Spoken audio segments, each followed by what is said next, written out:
Salam, kembali jumpa dalam acara Light of Revival, renungan firman Tuhan yang akan menuntun kita hari ini. Mari bersama-sama kita membaca dari kitab Amsal pasal 18 ayat 24. Dan pagi ini saya akan bacakan dari terjemahan firman Allah yang hidup. Ada sahabat palsu yang pura-pura menjadi sahabat, tetapi ada sahabat sejati yang lebih erat daripada saudara kandung. Saudara terkasih, sahabat rasa saudara inilah sebuah ungkapan atau pernyataan yang sering kita dengar dari orang yang sedang membangun persahabatan yang baik dengan orang-orang yang tidak saudara atau tidak sekandung. Bagaimana supaya persahabatan yang sedang terbangun itu serasa seperti saudara kita sendiri? Dalam ayat ini terlihat bahwa Raja Salomo sedang mengkontraskan antara sahabat palsu dan sahabat sejati.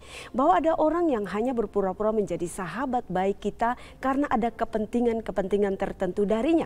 Misalnya, dia hanya mau membangun persahabatan dengan kita untuk menjatuhkan kita, untuk menjebak kita, atau untuk memanfaatkan atau bahkan mengambil keuntungan dari kita. Akan hal ini awalnya tidak akan terlihat oleh kita karena dia sangat menutup rapat maksudnya yang buruk dan berbuat dengan sangat baik terhadap kita, berlaku manis di depan kita. Istilahnya di depan kita dia berbuat baik, tetapi di belakang kita dia sedang merancangkan kejahatan kita. Dia sedang merancangkan sesuatu yang buruk terhadap kita.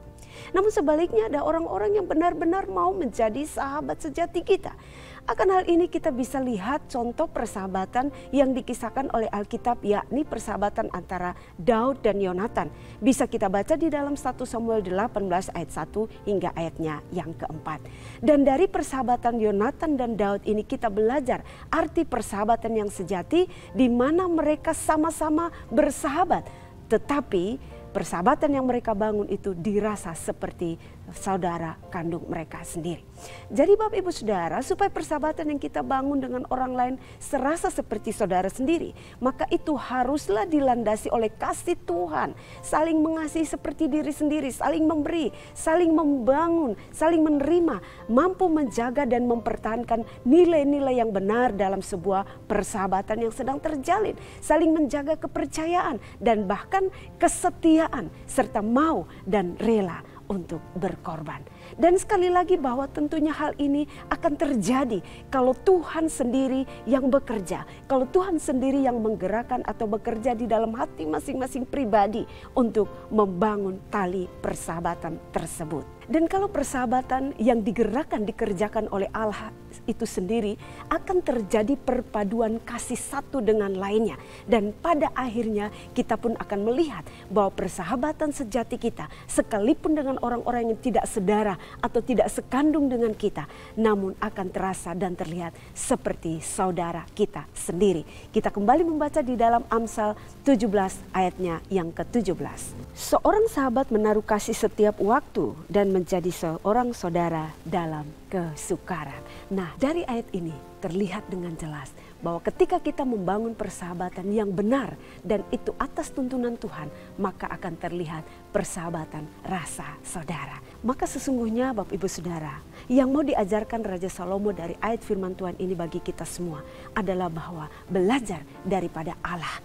Dia adalah sahabat sejati kita. Dia mengasihi kita dengan kasih yang kekal. Dia pasti tidak akan mengecewakan atau menyakiti kita.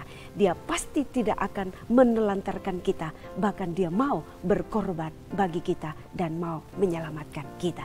Karena itu kalau kita mau membangun persahabatan kita, orang-orang yang sedang menjalin persahabatan dengan kita, kita merasa mereka adalah bagian kita, mereka adalah saudara kita, maka mari belajar dari firman Tuhan ini. Kiranya kita dimampukan oleh Roh Kudus untuk melakukan firman Tuhan ini dalam kehidupan kita.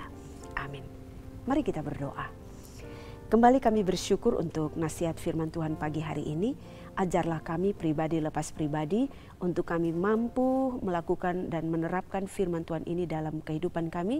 Kami boleh menularkan kasih yang sejati yang sudah diajarkan oleh Allah bagi kami, sehingga kehidupan kami tercipta satu keluarga yang keluarga Allah yang baik dan benar di mata Tuhan. Terima kasih Tuhan untuk firman pagi hari ini. Amin. Jemaat Tuhan, mari terus jadikan firman Tuhan sebagai pelita dan terang bagi jalan hidup kita. Shalom.